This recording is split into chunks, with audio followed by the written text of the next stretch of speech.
அன்பான நேயர்களுக்கு இயேசு கிறிஸ்துவின் இனிய நாமத்தில் அன்பின் வாழ்த்துக்கள். நாம் கடந்த நிகழ்ச்சியில் யாத்திராகமம் 10ஆம் அதிகாரத்தை கற்றுக்கொண்டோம். இன்று நாம் யாத்திராகமம் 11ஆம் அதிகாரம் முதல் வசனத்திலிருந்து 12ஆம் அதிகாரம் 8ஆம் வசனம் வரை கற்றுக்கொள்ள இருக்கிறோம். தகுந்த ஆயத்தத்தோடு காத்து கொண்டிருப்பீர்கள் என்று நம்புகிறோம். எகிப்தின் மேலே வந்த இறுதி நியாய தீர்ப்பு என்ன? பாதுகாக்கப்பட்ட இஸ்ரவேலர்கள் எவ்வாறு மீட்கப்பட்டார்கள்? நமக்காக ஒப்பு கொடுக்கப்பட்ட ஆட்டுக்குட்டி எது? பஸ்கா எதனை முன்னறிவித்தது? பஸ்கா விருந்தின் மூலமாக நமக்கு கொடுக்கப்படும் செய்தி என்ன? புளிப்பு, இது எதை குறிக்கிறது? கசப்பான கீரை, இது எதை குறிக்கிறது? அறிந்து கொள்ள வாஞ்சையுள்ளவர்களாக இருக்கிறீர்களா? தொடர்ந்த நிகழ்ச்சியினை கேளுங்கள். கிறிஸ்துக்குள் பிரியமான வேதாராய்ச்சி நேயர்களே, இன்று நாம் யாத்ராமம் 11ஆம் அதிகாரத்தை சந்திக்க போகிறோம். இங்கே இஸ்ரவேல் ஜனங்கள் எகிப்து மக்களிடத்திலே வெள்ளி உடைமைகளையும் பொன் உடைமைகளையும் வாங்க போகிறார்கள். மட்டுமல்ல, எகிப்தின் எல்லா தலையீற்றுகளும் மரணமடைய போகிறது என்ற எச்சரிப்பு இந்த அதிகாரத்திலே தான் கொடுக்கப்படுகிறது. பார்வோனோடு போட்டியிட்டதின் கடைசி அதிகாரம் இது. எகிப்தின் மேலே வந்த இறுதி நியாய தீர்ப்பு எல்லா தலைப்பிள்ளைகளும் மறிக்கப் போகிறது. இதன் பின்னரே இஸ்ரவேல் ஜனங்கள் கழுத்திலிருந்த அடிமைத்தனத்தின் நுகம் முறிக்கப்படுகிறது. இவ்வளவு அனுபவங்களையும் பெற்ற பார்வோன் இனி தேவனோடு கூட போட்டியிடுவது வீணானது என்பதை கற்றுக்கொண்டிருக்க வேண்டும். தேவன் நீடிய பொறுமை உள்ளவராகவும் மன்னிக்கிறவராகவும் இருக்கிறார். என்றாலும் இஸ்ரவேல் ஜனங்கள் இப்பொழுது எகிப்தை விட்டு புறப்பட்டு போக வேண்டிய காலம் வந்துவிட்டது என்பதை பார்வோனை புரிந்து கொள்ளச் செய்கிறார். பார்வோன் தேவனோடு போட்டியிட்ட பொழுது எகிப்து மக்கள் எல்லாருமே பார்வோனின் பக்கம்தான் இருந்தார்கள். எனவே இறுதியாக ஒரு பெரிய அடி அடித்து தான் யார் என்பதை தேவன் அவர்களுக்கு கற்றுக் கொடுக்கிறார். கவனியுங்கள், யாத்ராமம் 11ஆம் அதிகாரம் 1 முதல் 3 வசனங்கள். அப்பொழுது கர்த்தர் மோசேயை நோக்கி, இன்னும் ஒரு வாதையை பார்வோன் மேலும் எகிப்தின் மேலும் வரப்பண்ணுவேன். அதற்குப் பின் அவன் உங்களை இவ்விடத்திலிருந்து போக விடுவான். சமூலமாய் உங்களை போக விடுவதுமல்லாமல் உங்களை இவ்விடத்திலிருந்து துரத்தியும் விடுவான். இப்பொழுது ஒவ்வொருவனும் அவனவன் அயலானிடத்திலும் ஒவ்வொருத்தியும் அவளவள் அயலாளிடத்திலும் வெள்ளியுடைமைகளையும் பொன்னுடைமைகளையும் கேட்கும்படி ஜனங்களுக்கு சொல் என்றார். அப்படியே கர்த்தர் ஜனங்களுக்கு எகிப்தியரின் கண்களில் தயவு கிடைக்கும்படி செய்தார். மோசே என்பவன் எகிப்து தேசத்தில் பார்வோனுடைய ஊழியக்காரரின் பார்வைக்கும் ஜனங்களின் பார்வைக்கும் மிகவும் பெரியவனாயிருந்தான். 2ஆம் வசனத்தின் இறுதியிலே கேட்கும்படி ஜனங்களுக்கு சொல் என்று கூறப்பட்டிருக்கிறது. அவர்கள் எத்தனையோ ஆண்டுகளாக வேலை செய்த தங்கள் ஊதியத்தின் பாக்கியை கேட்டு வாங்கும்படியாகவே சொல்கிறார். இஸ்ரவேல் ஜனங்கள் அடிமைகளாக எத்தனையோ ஆண்டுகளாக பணி செய்தார்கள். ஆனால் அவர்கள் செய்த வேலைக்கு கூலி கொடுக்கப்படவில்லை. இப்பொழுது அவர்கள் தங்கள் பணத்தை பெற்றுக்கொள்ளப் போகிறார்கள். தங்கள் அண்டை அயலகத்தாருடைய வீடுகளிலே போய் தங்களுடைய சம்பளத்தை அவர்கள் வாங்கப் போகிறார்கள். நீங்கள் கவனித்தீர்களா? கர்த்தர் ஜனங்களுக்கு எகிப்தியரின் கண்களிலே தயவு கிடைக்கும்படியாய் செய்தார். எனவே அவர்களுக்கு கொடுக்க வேண்டிய நியாயமான தொகையை அவர்கள் சந்தோஷத்தோடு கொடுத்து விடுகிறார்கள். பாருங்கள், யாத்ராமம் 11ஆம் அதிகாரம் 4 முதல் 10 வசனங்கள். அப்பொழுது மோசே, கர்த்தர் நடுராத்திரியிலே நான் எகிப்தின் மத்தியில் புறப்பட்டு போவேன்.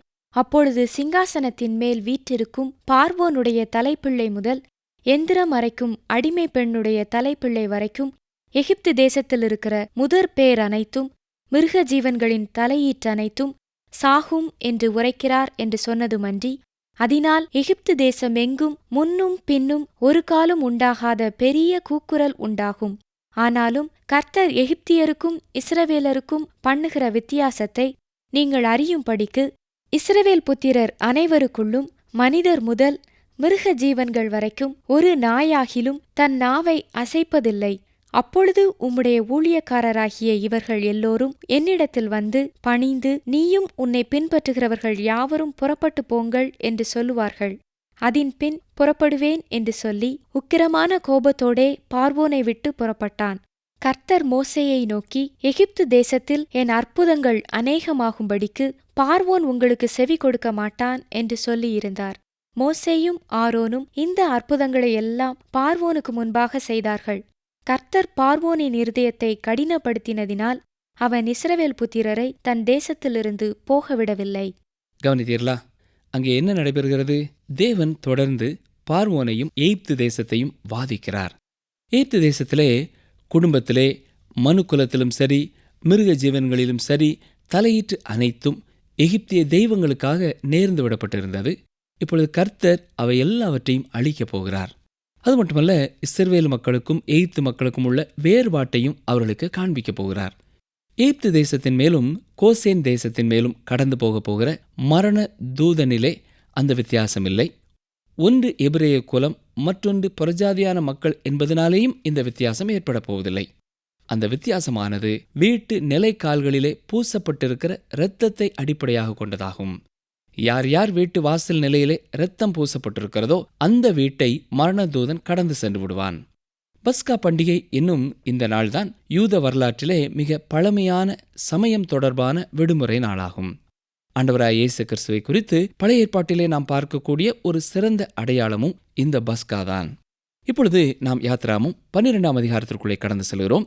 பஸ்கா விருந்தானது தேவன் இஸ்ரவேல் ஜனங்களை விடுதலை செய்வதின் நினைவு கூறுதலாகவும், யெகோவா இந்த இஸ்ரவேல் மக்களை தன் ஜனங்கள் என்று அழைத்து கொள்ளும் ஒரு நிகழ்ச்சியின் ஞாபகமாகவும் நியமிக்கப்பட்டது.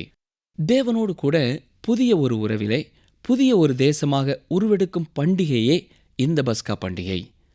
கிறிஸ்துவுக்குள் பிரியமான சகோதரனே, சகோதரியே, யாத்ராமும் 12ஆம் அதிகாரம் இந்த புத்தகத்திலேயே மிகவும் முக்கியமான ஒரு இடத்தை வகிக்கிறது. இந்த அதிகாரத்திலே பஸ்கா பண்டிகையை எப்படி ஆசரிக்க வேண்டும் என்பதை குறித்து கர்த்தர் சொல்லுகிறார். 1 கொரிந்தியர் 5ஆம் அதிகாரம் 7ஆம் வசனத்திலேயும் அப்போஸ்தலனாகிய பரிசுத்த பவுல் சொல்லும் பொழுது அந்த வசனத்தின் கடைசி பகுதியை பாருங்கள். ஏனெனில் நம்முடைய பஸ்காவாகிய கிறிஸ்து நமக்காக பலியிடப்பட்டிருக்கிறாரே. எனவே இயேசு கிறிஸ்துவை முதல் முறையாக மிக தெளிவாக பழைய ஏற்பாட்டிலே நாம் பார்க்கும் இடம் இந்த யாத்ராமும் 12ஆம் அதிகாரம்தான். 1, 2 வசனங்களையும் இப்பொழுது வாசிக்க கேட்போம். கர்த்தர் எகிப்து தேசத்தில் மோசேயையும் ஆரோனையும் நோக்கி, இந்த மாதம் உங்களுக்கு பிரதான மாதம், இது உங்களுக்கு வருஷத்தின் முதலாம் மாதமாய் இருப்பதாக. அருமையானவர்களே, ஞாபகம் இருக்கிறதா? நாம் யாத்ராமத்தை கற்றுக்கொள்ள துவங்கிய பொழுது எத்தனை பிரிவாய் இது பிரிக்கப்பட்டிருக்கிறது என்பதை குறித்து சிந்தித்தோம். இப்பொழுது யாத்ராமத்தின் 2வது பெரும் பிரிவிற்குள்ளே கடந்து செல்கிறோம். முதல் பகுதியிலே முதல் 16 அதிகாரங்களிலே மோசேயை குறித்து, அதாவது விடுதலை வீரராகிய மோசேயை குறித்து குறிப்பாக நாம் பார்த்தோம். யாத்ராமம் 12 முதல் 14 அதிகாரங்கள் வரை இஸ்ரவேல் ஜனங்களின் விடுதலை குறித்து பார்க்கிறோம். முதலாவதாக விடுதலை வீரர், இப்பொழுது உண்மையான விடுதலை. உண்மையை சொல்ல வேண்டுமென்றால் அவர்கள் பெற்ற விடுதலை மோசேயினால் உண்டானதல்ல. விடுதலையானது முதலாவதாக இரத்தத்தினாலே உண்டானது. தலையீற்றுகள் எல்லாம் மரித்த பொழுது பஸ்கா விருந்து அனுசரிக்கப்பட்டது. தொடர்ந்து 13, 14ஆம் அதிகாரங்களிலே செங்கடலை தாண்டி இஸ்ரவேல் ஜனங்கள் சென்றதும் பின்பற்றி வந்த எகிப்திய படைகள் மூழ்கி போனதையும் குறித்து வாசிக்கிறோம். தேவன் இஸ்ரவேல் ஜனங்களை இரத்தத்தினாலும் தம்முடைய வல்லமையினாலும் விடுதலை செய்தார்.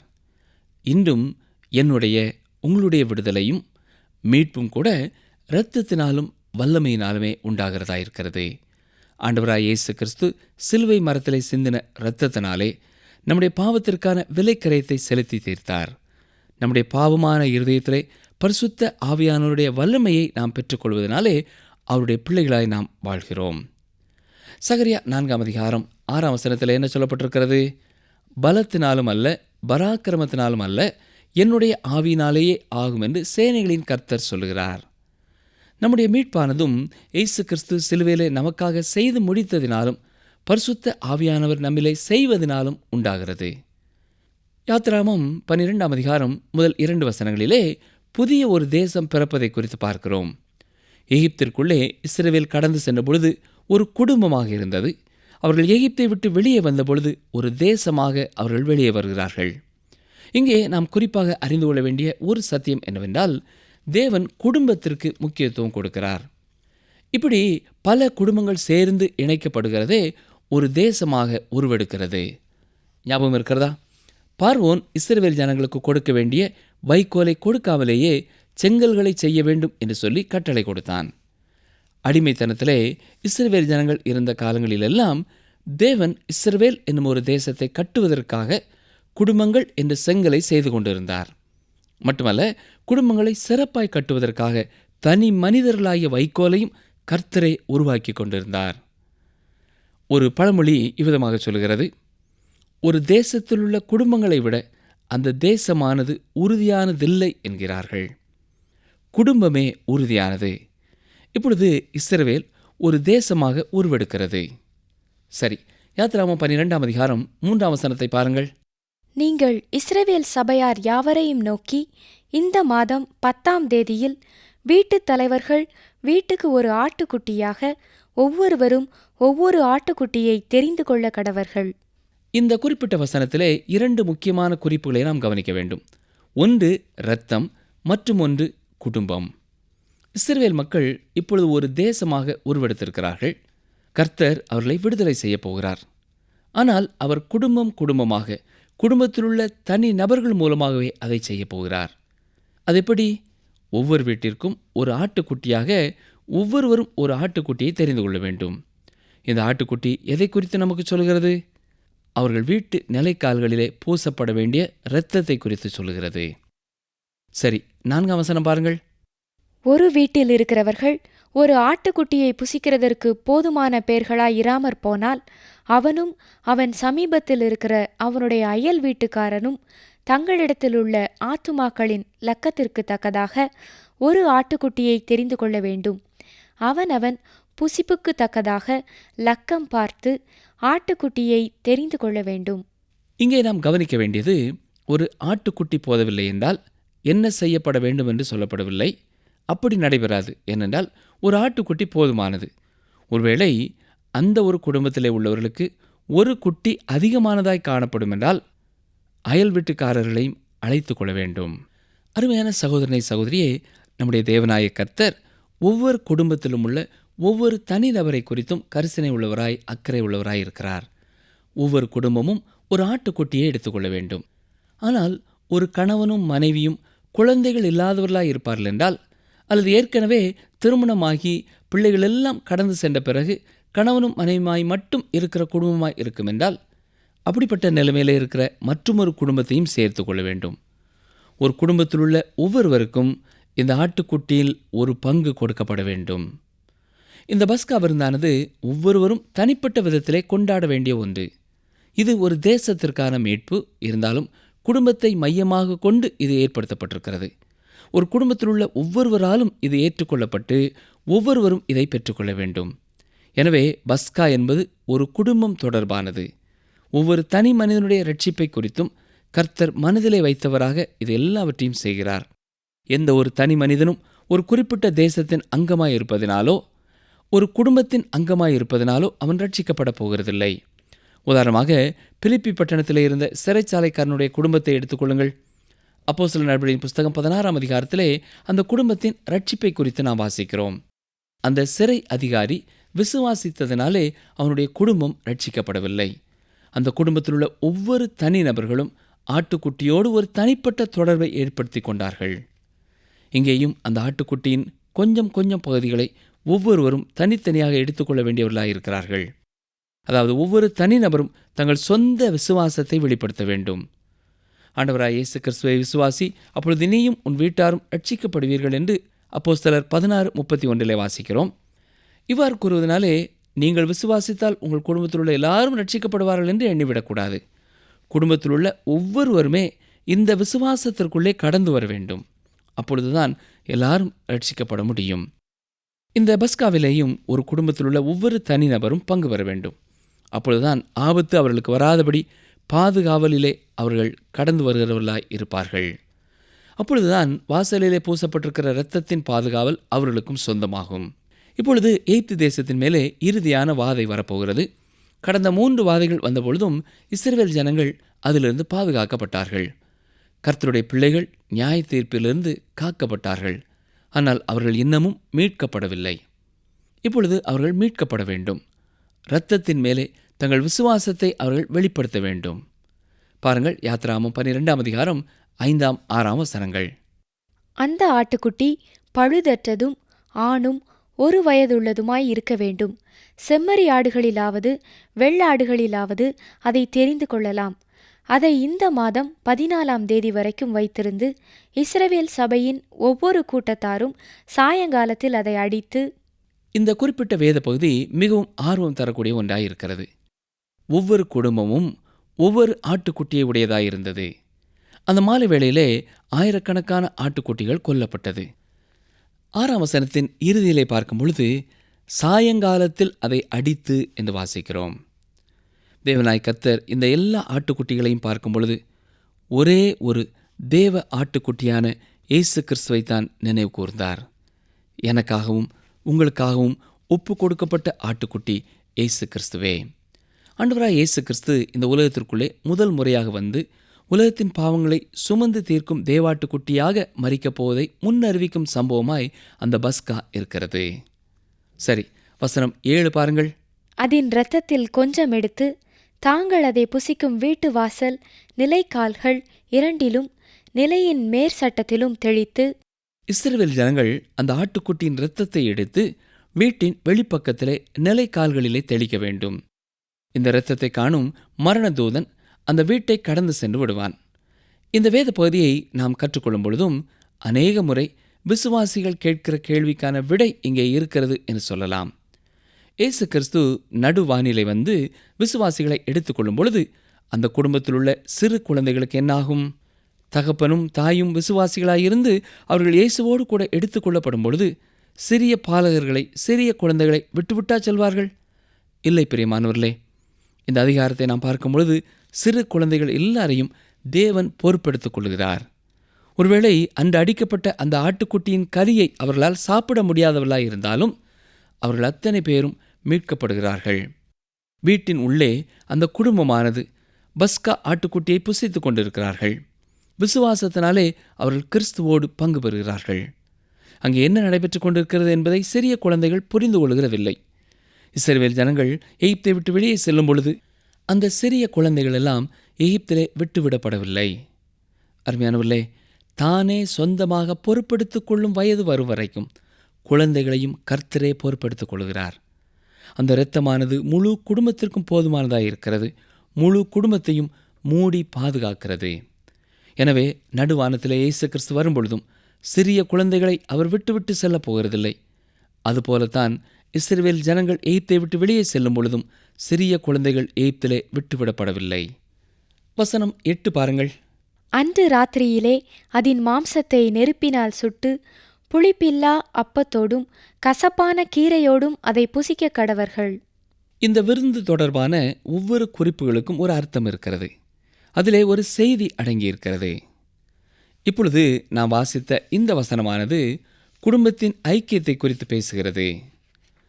பஸ்கா பண்டிகையை அவர்கள் ஆசரிக்கும் பொழுது குடும்பமாக யாரும் சேர்ந்து அனுசரிக்க வேண்டும். அருமையானவர்களே, அன்று இரவிலே மோசே இஸ்ரவேல் ஜனங்களை பார்த்து சிறிய பிள்ளைகளை பார்வோனின் அரண்மனையிலேயும் இன்னும் சில பேரை விளையாட்டு மைதானத்திலேயும் வைத்து பஸ்காவை புசிக்கட்டும் என்று சொல்லவில்லை. ஒவ்வொரு வீட்டுக்குள்ளும் குடும்பமாக அதை சேர்ந்து ஆசரிக்க எதிர்பார்க்கப்பட்டார்கள்.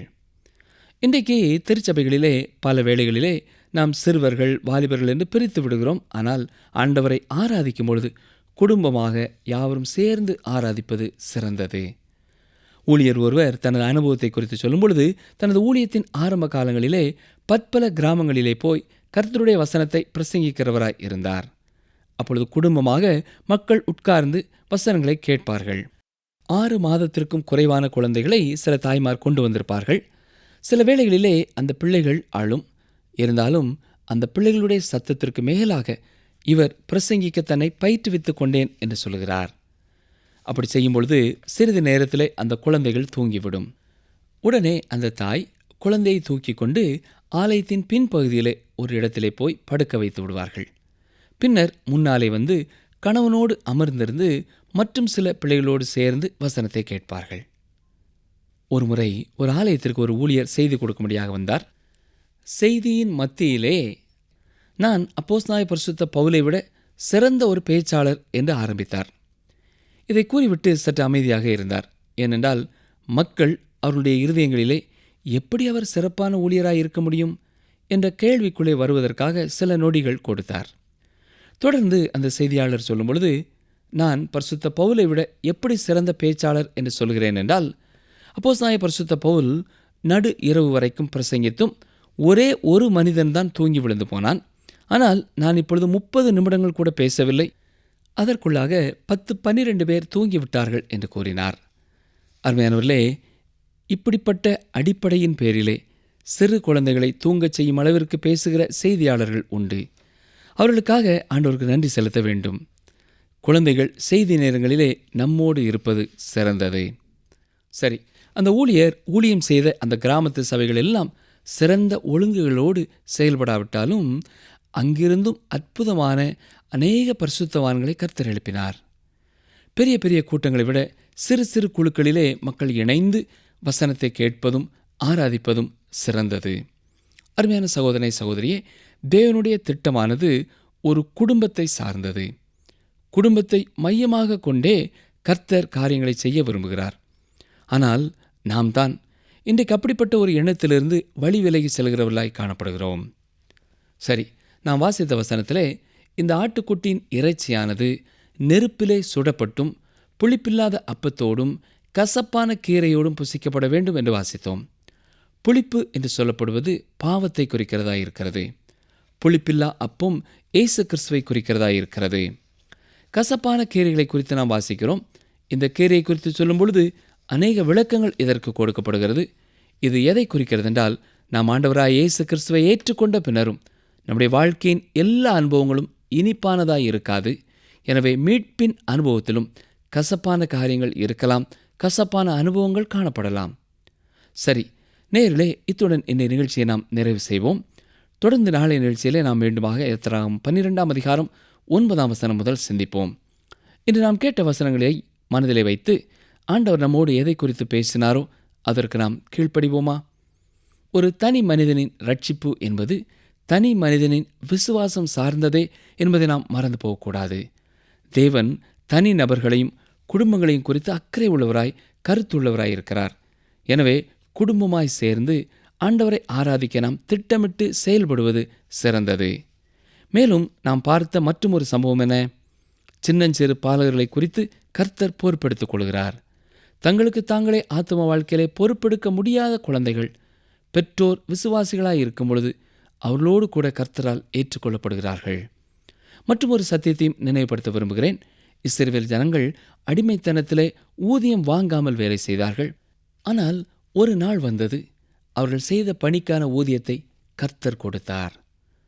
எனக்கு பிரியமான சகோதரனை சகோதரியே, இன்றைக்கும் தாங்கள் செய்கிற பணிக்கத்தக்கதாக தங்களுக்கு ஊதியம் கொடுக்கப்படவில்லை என்று அநேகர் முறுமுறுக்கிறதை நாம் பார்க்கலாம். நீங்கள் ஒரு விசுவாசியாய் இருப்பீர்கள் என்றால், கர்த்தராய் இயேசு கிறிஸ்துவை நீங்கள் அறிந்த ஒரு சகோதரனாய் சகோதரியாய் இருப்பீர்கள் என்றால், நீங்கள் அப்படி முறுமுறுக்க தேவையில்லை.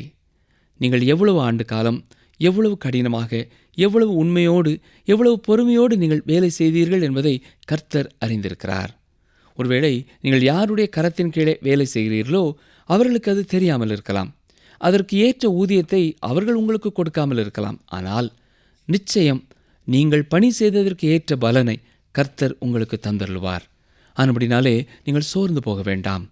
கர்த்தருடைய கரத்திலே நீங்கள் அடங்கி இருங்கள். ஏற்ற நேரத்திலே அவரே உங்களை உயர்த்துவார், அவரே உங்களை ஆசீர்வதிப்பார்.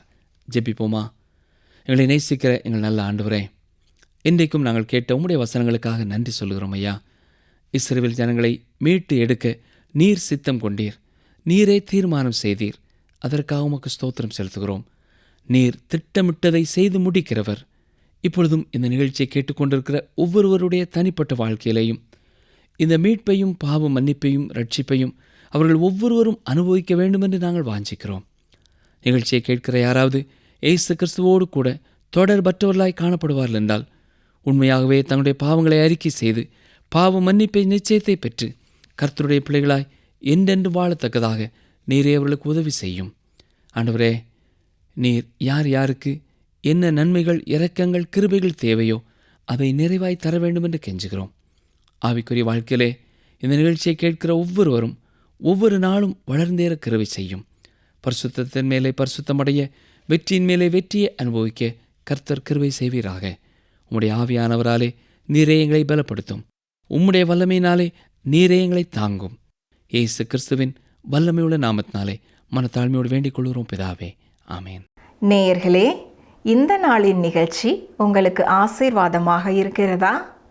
இந்த நாளிலும் நாம் கற்றுக்கொண்ட சத்தியத்தினை மீண்டும் ஒரு முறை நாம் ஞாபகப்படுத்திக் கொள்வோமா?